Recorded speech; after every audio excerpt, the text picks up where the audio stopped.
So here's a little rundown in case you've forgotten what happened last time. Dongbaek gets stabbed by Donggrung in front of Yisung. We then proceed to enter Yisung's ego and start having visions of Dongbaek. And through pretending to be old versions of Dongbaek's friend group, we learn that apparently they lived in a very poor area where they struggled to get by as researchers. However, there was hopes that far, far away there was a place called T-Corp where they'd be able to live their life as researchers a lot more easier. However, as we're about to find out, that T-Corp is not very nice. Anyway, continuing from where we left off last time, we learned that apparently Brother Youngji, the original inventor of the mirror, was a man of kindness, which probably meant it was even more of a kick in the balls to Yisung when he saw it was being used for Donggrung's degeneracy. Not in that way, you perverts. Anyway, 1 or 2 levels later, we get interrupted by Hot Ngl, who's currently pretending to be Brother Youngji. And he says that he's got something to show us, which I presume is going to be for the conference they're all going to attend later. And this is where something interesting and probably quite important for Yisang's story happens. Brother Youngji shows us the glass window and his original intentions for it. By putting the dead carcass of a butterfly in front of the glass window, he shows how the butterfly, despite being dead, can still be free within the window. And in his very own words, even if its wings dampen trying to cross a pond, the butterfly won't stop, and eventually it will cross the sea. And Dongbaek, when she was presented with it, asked apparently what his intention for making it was, because she personally doubts that it was just for the conference. And when Youngji, or at least Hot Ngl playing as Youngji, asks what she means, she then asks him if he's not over what apparently happened. To which Brother Youngji then proceeds to give a very vague response. However, Yisung, on the other hand, has a very different reaction. This is nothing short of an amazing discovery. But I still see one problem with it. If something were to happen to the glass, like there would be frost covering it, then the image would look different. So one theory that I have to make it better was that we should make the frame of the glass window firmer and straighter. Wow, Yisung, I never thought of that. Maybe what you could do is maybe you could make your own version. You're saying that I could make it in my own way? Yeah, you could do that by the next conference. And are you okay that I'd be able to interact with something as valuable as what you've made? Of course, Yisung. Why do you think I made this offer to you? I made it to you because I know it's valuable.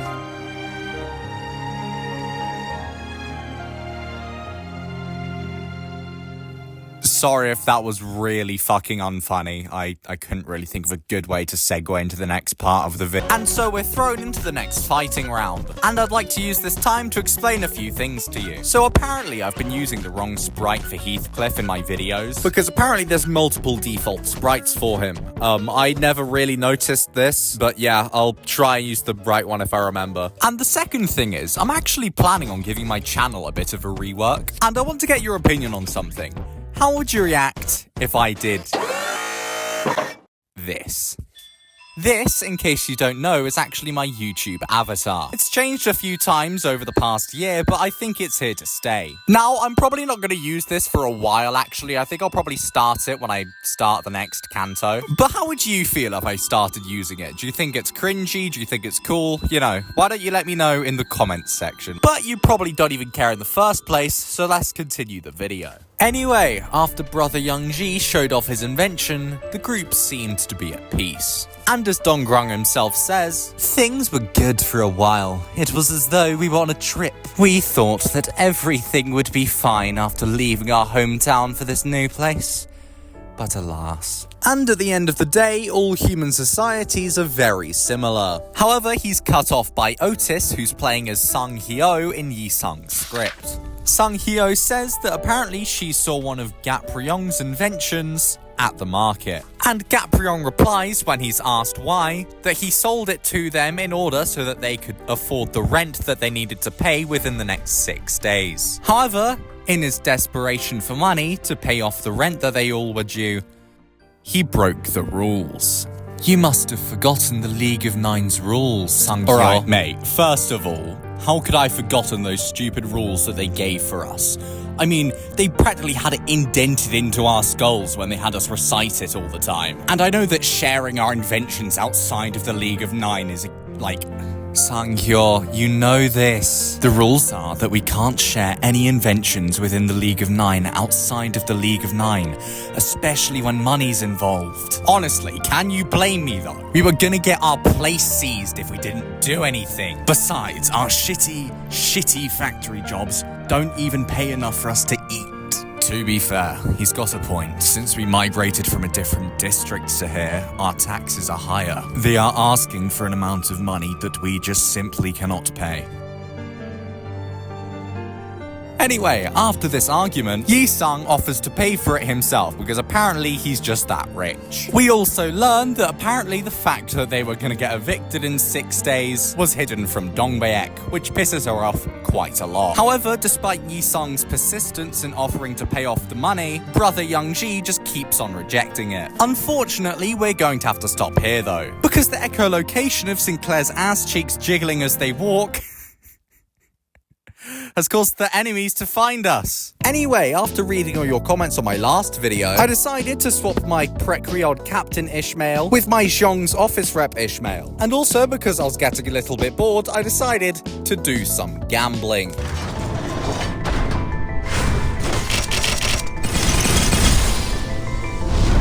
이거랑 묶어서 같이 배.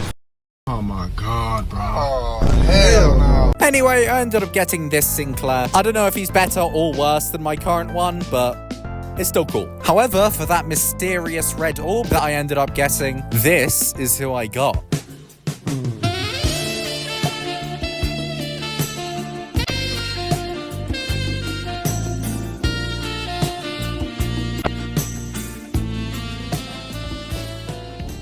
Anyway, other than that though, I got my first new ego, and I also uptied some of my identities. But gooning material aside, it's time to continue the video. 그 봄날 나는 조그만 거울을 하나 만들었어. 그걸 연심이라 이름 붙였지. 그리고 수많은 잡음과 훼손을 덜어내다가 우연히 잡힌 신호. 연심 속에서 비로소 그대를 만난 것이요. 아름답고 담담한 나의 왼손잡이를. 반갑소. 나는 이상이라 하지. 이거 참으로 이상한 경험이네. 네가 들고 있는 그 거울은 연심이라 하오. 연심이라. 이것은 무언가를 갈아내고 마음마저도 갈아내어 광을 낸 것이기에. 그렇구나. 모든 이상은 연구의 진심이었나봐. 그대 날개가 돋아있구려. 그대가 보기에 내 날개는 어때? 찬란하군. 퍽 따뜻하고도 자유로워 보여. 우리는 서로를 들여다보고 내다보았어. And so we're taken back to the flashback that we saw right before we killed Dongbaek. And now that we finally have context to this flashback, we're able to understand it a bit better. However, this flashback has actually been altered, and there's a few new things put in it. First of all, Hong Lu, who's playing as Young Ji in Yi-sung's script, mentions about wanting to see the stars. And the other thing is that Dongbaek makes an offhanded comment about her thinking that Yi-sung went back to S-Corp and that's why she hasn't seen him. But no, as we all know, it's because Yi-sung has been running duos with Sung-yi on Fortnite. And after a bit of banter between them all, we're taken back to the real world, where Donggrung asks Yi-sung what his intentions are going forward for the glass window, as brother Young-ji apparently has gotten semi-famous for his invention. However, to Donggrung's utter shock, Yi-sung says that he just wants to keep it between them, and this obviously annoys Donggrung. However, Mersol informs us that there's a problem. T-Corp, being the nice, kind-hearted, loving people they are,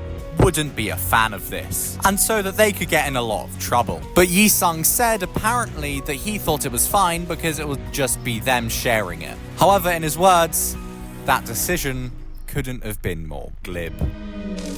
Who the fuck says glib? Like, what? Who has ever said that? But as we all know, it's because Yi-sung has been running duos with Young C. No. I'm so bad at names.